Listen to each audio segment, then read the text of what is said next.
ತಕ್ಷಣ ಒಂದಷ್ಟು ಪ್ರತಿಕ್ರಿಯೆಗಳೆಲ್ಲ ಬಂದ್ಬಿಡ್ತಲ್ಲ, ನಾವು ಸುಮ್ಮನೆ ಆಗ್ಬಿಡ್ತೀವಿ. ಮತ್ತು ನಾವು ನಮ್ಮ ತಂಡಕ್ಕೆ ಓದಿಸ್ತಾ ಇದ್ವಿ ಮತ್ತು ನಮ್ಮ ತಂಡವನ್ನು ಓದ್ತಾ ಇದ್ವಿ. ಆದ್ರೆ ಆಚೆ ಓದ್ತಾ ಇದೀವಾ, ಚೆನ್ನಾಗಿದೆ ಚೆನ್ನಾಗಿಲ್ಲ ಅಂತ ಹೇಳೋದಕ್ಕೆ ಅಂತ ಅದು ಗೊತ್ತಾಗ್ತಾ ಇಲ್ಲ. ಮತ್ತೆ ಈ ಸೋಷಿಯಲ್ ಮೀಡಿಯಾದಲ್ಲಿ ನೀವು ಕೇಳಿದ ಪ್ರಶ್ನೆ ಬಂದ್ರೆ ಇದೇ ಕಾರಣದಿಂದ ಎರಡು ವಿಷಯಕ್ಕೆ. ಒಂದು ಗುಂಪು ಇದ್ರೆ ಆ ಗುಂಪಿನವರೆಲ್ಲ ಅವರ ಫ್ರೆಂಡ್ ಅನ್ನುವ ಕಾರಣಕ್ಕೆ ಅವರಲ್ಲಿ ಬರ್ತಾ ಇರ್ತಾರೆ. ನನಗೊಂದು 100 ಜನ ಓದುಗರಿದ್ರೆ ಅವರು ನನ್ನ ಪುಸ್ತಕದ ಪರವಾಗಿ ಅದೇನಾಗುತ್ತೆ ಅದು ಗೊತ್ತೂ ಆಗೋದಿಲ್ಲ. ಅವರು ನಿಜವಾಗಿ ಓದಿ ಅದರ ಇದನ್ನ ಹಿಡಿದು ಬರಿತಾ ಇದ್ದಾರ ಅಥವಾ ಒಂದು ಏನು ನಮ್ಮ ಸ್ನೇಹಿತರು ಅನ್ನೋ ಕಾರಣಕ್ಕೆ ಬರ್ತಿದ್ರೆ ಈ ಅಪಾಯ ಕೂಡ ಇದೆ. ಎಲ್ಲಿ ಸೋಷಿಯಲ್ ಮೀಡಿಯಾ ಮಾಧ್ಯಮಕ್ಕೆ ಬಂದ್ರೆ ಏನಾಗುತ್ತೆ, ನೆಟ್ವರ್ಕ್ ಅಂತ ಒಂದು ಪದ ಬಳಸ್ತೀನಿ ನಾನು.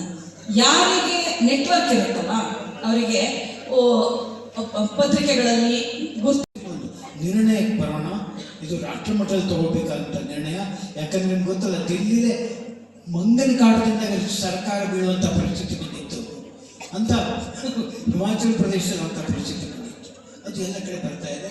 ಅಂಥದ್ದೊಂದು ಕಾನ್ಫರೆನ್ಸ್ ಆಗಲಿ. ಕೊನೆಯ ಸುತ್ತಿಗೆ ಟೈಮ್ ಇದೆಯಾ ಇಲ್ವಾ?